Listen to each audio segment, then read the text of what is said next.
Donc aujourd'hui, on regarde comment faire un hand wrap pour le kickboxing. Première étape, ça va être d'identifier le haut du bas de votre wrap. Alors souvent, le bas, il va avoir les coutures, comme vous pouvez voir. On va appliquer la partie des coutures directement sur la peau, entre le pouce et l'index. On va faire quelques tours autour de la main en gardant les doigts ouverts pour que, à la fin, notre petit coussin soit un petit peu plus large que la main. Alors, il y en a qui préfèrent 2, 3, 4 tours. Vous allez vraiment trouver la formule qui vous convient. Une fois que vous avez fait vos tours, vous pincez à l'intérieur pour pas que ça bouge. Vous repliez votre petit coussin et allez pouvoir l'appliquer sur vos jointures. Encore une fois, on pince entre le pouce et l'index.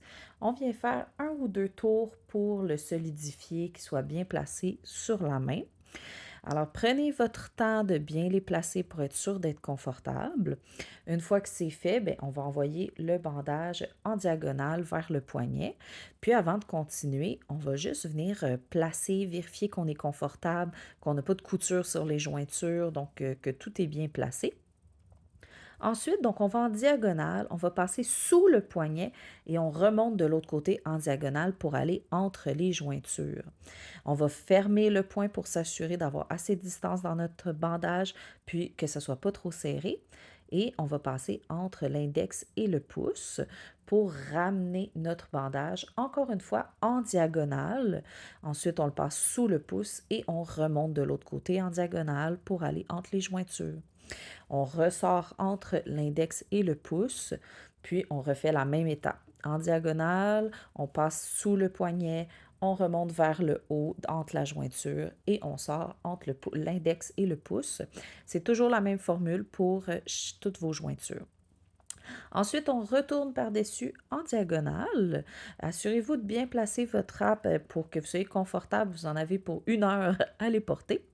Ensuite, on va passer sous le poignet, puis on va faire un premier tour de poignet pour venir un peu solidifier ce qu'on vient de faire. On va aller s'occuper de notre pouce. Alors, quand notre bandage est sous le poignet, on va le faire remonter par-dessus le pouce et ensuite redescendre sous le pouce pour aller croiser autour du poignet, encore une fois, dans un objectif de solidifier. On refait l'étape une deuxième fois pour être sûr que notre pouce est bien sécurisé. N'hésitez pas à placer votre bandage, mettez-vous confortable, prenez votre temps.